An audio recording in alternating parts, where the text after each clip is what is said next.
In November, while visiting the headquarters of the U.S. Army in Europe, I received a briefing on the performance of the Russian army in Ukraine. In a perfunctory tone, the young intelligence briefer recited the details of the July 2014 Battle of Zelenopillya, in which a single Russian artillery fire strike almost destroyed two Ukrainian mechanized battalions in a few minutes. I couldn't help imagining a U.S. armored battalion subjected to a similar fire strike. I realized then that Ukraine had become Russia's means for showcasing what might happen if we ever fought a firepower-intensive battle against it. You know, guys, I mused in the moment. This is the first time since the beginning of the Cold War that an American warfighting function has been bested by a foreign military. This revelation was all the more disturbing because artillery firepower has been a centerpiece of U.S. land warfare for almost a century. At Normandy, the Germans had nothing good to say about the quality of U.S. armor and infantry. But they feared U.S. artillery. The Germans could not mass fire across unit boundaries. But an American invention, the coordinated fire time on target, could bring hundreds of guns to bear on a single target, delivering thousands of rounds simultaneously. The effect on the Germans was devastating. During the Gulf War, the Iraqis most feared what they called steel rain. The rain consisted of hundreds of thousands of flashlight-sized bomblets stuffed into artillery shells and rocket warheads. U.S. counter-fire radar, mated to multiple launch rocket systems, MLRS, smothered Saddam Hussein's much-wanted artillery in a massive series of day-long barrages. The Iraqi artillery never again posed a threat to our troops. The Ukrainian experience serves as a deadly analog for what might happen to U.S. artillery should we fight the Russians or a Russian surrogate. New Russian firepower systems now train Jaguars by a third or more.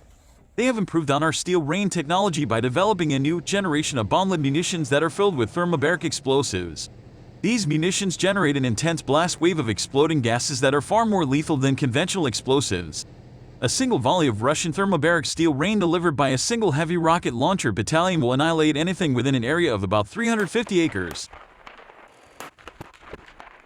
Tragically, all of America's steel rain munitions, millions of shells and warheads are gone, intentionally destroyed by the past two administrations in a sacrifice to the gods of political correctness. They agreed to give up all submunition weapons after other nations, which had no steel rain, signed a treaty banning such weapons because they produce too many duds that remain on the battlefield and pose risks to civilians. Russia, China and Israel believed they had real wars to fight and ignored the treaty. As a result, a Russian heavy rocket launcher battalion firing steel rain produces a lethal area at least 5 times greater than a U.S. MLRS battalion firing conventional high-explosive warheads. The performance of Russian artillery in Ukraine strongly demonstrates that, over the past 2 decades, the Russians have gotten a technological jump on us. The United States strategic drones, the ones that plink terrorists from bases in Nevada, are more advanced than Russia's. But Russian tactical drones, which spot for artillery, are far superior and far more numerous than ours. In 2014, when the Battle of Debaltseve began, the Ukrainians reported that as many as 8 Russian tactical drones orbited over their heads at any one time. Additionally, the electronic warfare technology demonstrated by the Russians in Ukraine is the best in the world, far better than ours. During the 240-day siege of the Donetsk airport, the Russians were able to jam GPS, radios and radar signals.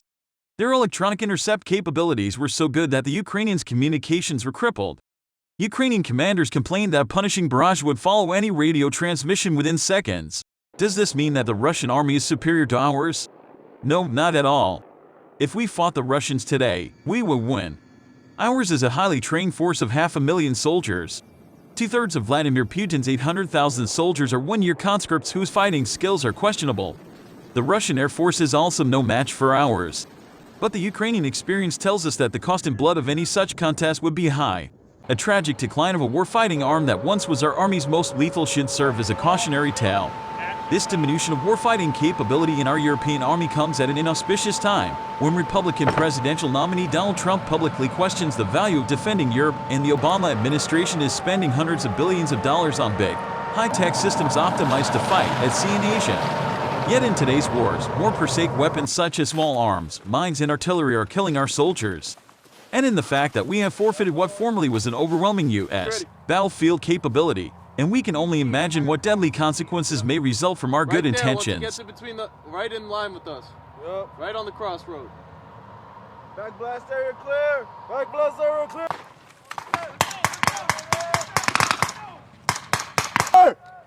Cliver! Cover me!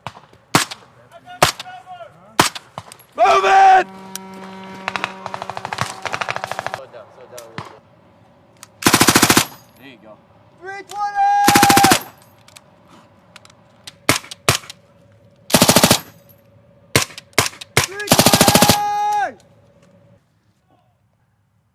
Push it through, we gotta clear it through!